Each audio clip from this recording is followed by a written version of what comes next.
let me tell you a story that I think people find interesting. Little League was closed at that time, so people wanted to reach out to the team. Everybody wanted a piece of the team for obvious reasons to see the kids, and plus it was a moneymaker. You know, you're at a restaurant, the place is packed. The Ocean County Mall, they had the signing in front of my store. That's right, yeah. Funny story too with that. Chris Cardone goes to Letterman that night. So the limousine pulls up in back of my store, and I say, Chris, you got to sign as many balls as you can. So he's signing all these balls, and the driver's going, come on, we got to get in. You're going to be late for the show, you know. So he gets in the car. He tells me just recently, some lady came up to him and says, I got everyone's signature but yours. She still had the ball because we ran out of balls. Yeah. When the thing ended, like at 9:30, there was still lines. Down past years from pennies. I mean, it was 9:30. Kids had to get to bed, but so we would meet. So Tommy Gannon, you know, one of the fathers, an attorney in town, he was intercepting all the requests, and so his secretary did a beautiful job handling all that. I mean, it was just, you know, above and beyond on their part. So we would meet every Monday night in Tommy's office downtown here in the conference room, all the parents. And if I tell you for every one thing we did, we probably turned down 25 to 30 requests. Yeah. You know, it was like Jets game, so-and-so, Eric's got soccer, Monday night, you know, Monmouth Mall, CCD, Tuesday night. And then it was like Yankee Stadium, we're good. Yeah. And, you know, so, you know, we would just, you know, it had to be a group effort. So to get all 12 people to agree to actually do something, it had to be significant. Washington, D.C. for 3 days. The State House with Christy Whitman, another brilliant day. I mean, they went down to Trenton and did an anti-smoking thing there at the Trenton Thunder. They took them down in the Star Ledger. God bless their souls. I guess we sold a lot of papers for them. They gave us the bus to go everywhere. Like we met at the Little League field. They took us down to D.C. They drove us around for 3 days. Anytime we went into the city, they picked up the team. They drove us in. Another Macy's Day Parade with Kenny Rogers. We're on a float with Kenny Rogers. Funny story. I mean, I got a few stories, but and you know, I don't mean to. You know, is this going too long? Yeah, we're okay? all right. Okay. Hey, listen, if they don't like it, they can turn it off. Let me tell you the story. We get up to Macy's Day Parade. Well, let's back up a little bit. We go up to Yankee Stadium, and all the players run out with their players. And so I'm with, you know, Joe Torre, but I had met Joe earlier that day. We walked in, I said, Joe. So in 1995, Joe was fired by the St. Louis Cardinals, and they gave him the ESPN2 Little League coverage. Like, oh, you know, here I am, and I'm an MVP. You know, like I'm Joe Torre. I just had the St. Louis Cardinals. I'm doing play-by-play at a Little League game, you know, in the middle of the afternoon. So he came to every one of my practices, every day. Me and him just sat there, and he called all the kids in to find out what their favorite cereal was, what their favorite TV show was. You know, so when he got into the booth, he'd be able to talk about the boys. So fast forward 1998, and I go up to him. And I said, Joe, I said 3 years ago, I said both of us were bums. I said you got fired by the Cardinals, and I was 3-out or whatever in Williamsport. I lost, and he says, and here, how about that? 3 years later, we're world champs, the two of us. And he goes, yeah, you're right. How about that? You know, we're world champs. You know, so you know, like you know, we remember because we spent all that time. Yeah. So we were kidding. So here we are, a couple bums. You know, so Macy's Day Parade, we get there. And it's like a rainy, crummy day, and we're walking towards our float, and whoever our guy was goes, see that bus over there? The Yankees are in that bus because they had just won '98. That was their big year. It was a big year. '98 was a big year. They had the McGuire with the home run. That was another thing. We went to Henry Winston. He made $1,000 rings for the kids and a $25,000 ring for the home run title for Mark McGuire. We went there. Went in New York to meet Harry Winston. He made rings for the kids. I don't know where mine is, but they're around somewhere. So the guy goes, hey, Joe Torre's like in that thing. Joe Torre's in there? I says, I'm going to go see Joe. The guy goes, no, we got to get to Florida. They ain't leaving without us. So we go down the side street, and these two ladies are out front. I says, is Joe Torre in there? He goes, yeah. And I said, so, you know, I'm like, see, whatever, be like. So I get up, I walk up the steps. And I said, Joe, and he stands up and he goes, hey, Mike, how you doing? Ooh, so far so good. He goes, how are the boys? I said, great, they're outside. He goes, give me a minute, I'll be right out. So he comes out and he's signing stuff, and he goes to me, he says, do you believe that George wants to trade Bernie Williams for Albert Bell? And we're discussing this trade.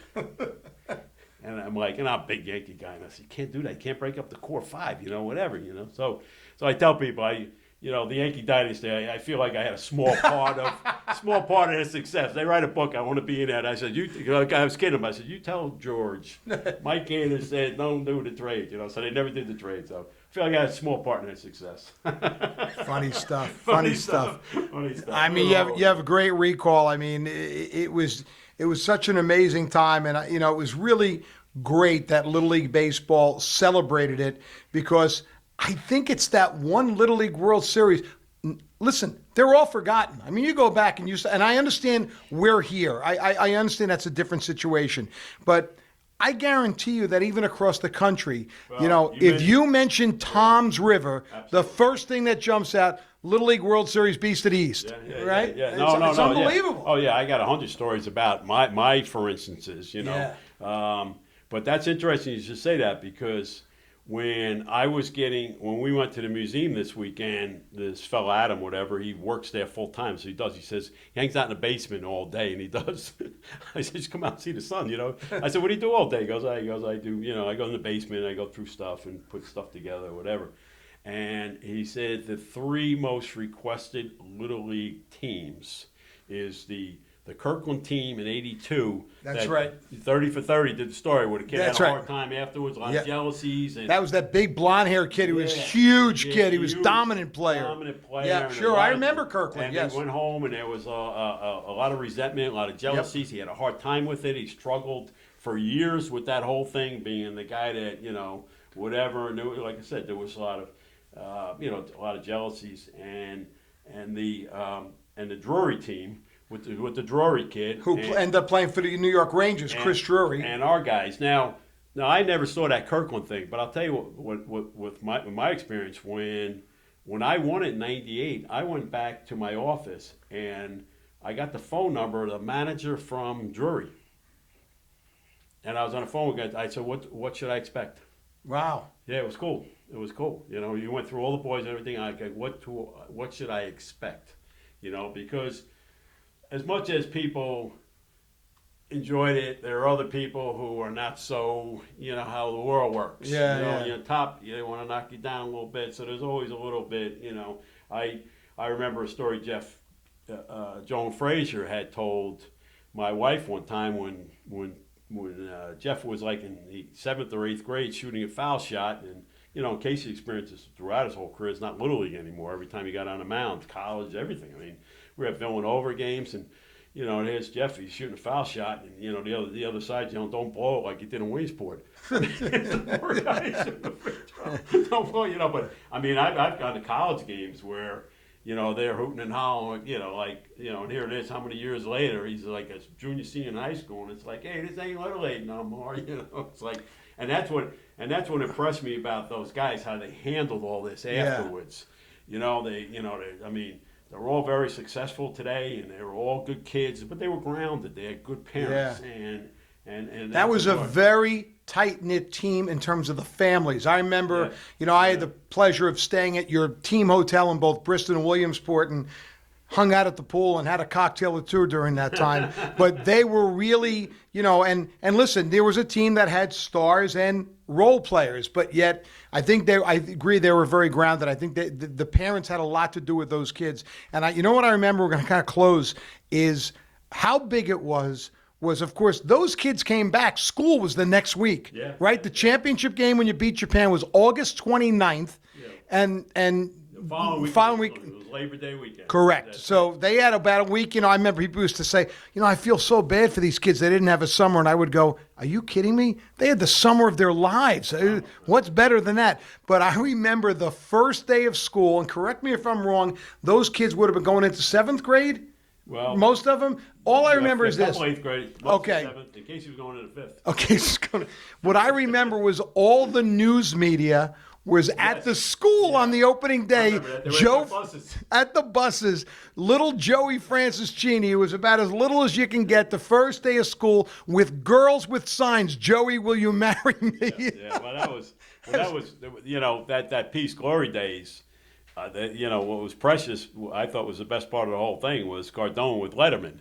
Yes. When he got his marriage proposal on the fire engine, and he goes, anyone can get a problem on the fire engine. He said, try doing a rental car or a tourist, And then he goes, what kind of hit? He goes, line drive. He goes, well, what happened that day? He goes, I guess I ate my Wheaties, know. But then he tells the story where they asked him, when he was leaving, what he wanted, and he goes, I just saw Home Alone. He goes, I'll have a pizza. So he goes, here I am driving home in a limo, eating a pizza. He says, life get better than this. It was an extraordinary time. Yeah. It may happen again in our lifetime, but it will never match what it was like then. There was a uniqueness to it, Yes. maybe an innocence. I still believe there was a little innocence then, but it was Beast, special. and the Beast and all that stuff. There was and so much Brett that- Musburger. There was just so much there that put it all together. And we were the youngest team.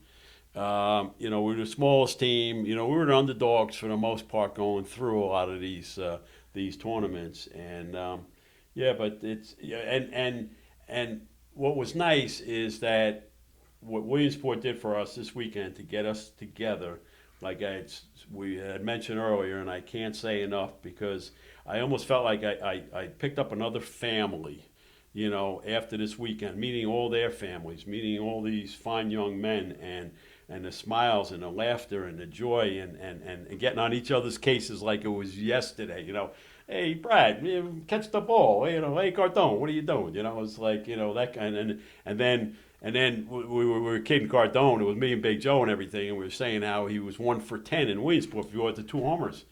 And I said, Joe, he's 1 for 10. That's pretty good for him.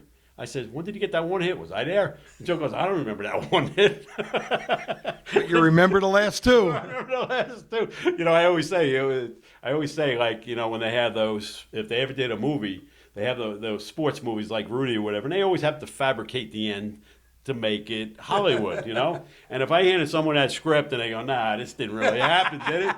This kid doesn't even play, and he hit 2 home Chris runs. Cardone, what are you kidding And me? he hit another one. I was watching this film all weekend, and he hit another one, And then my barber there, Tony the barber, he was kidding me. He goes, how come, as a role player, how come he came up 2 times in a row? He says, don't you usually shoot? I said, wow, you think I was going to take him out of here after the first one?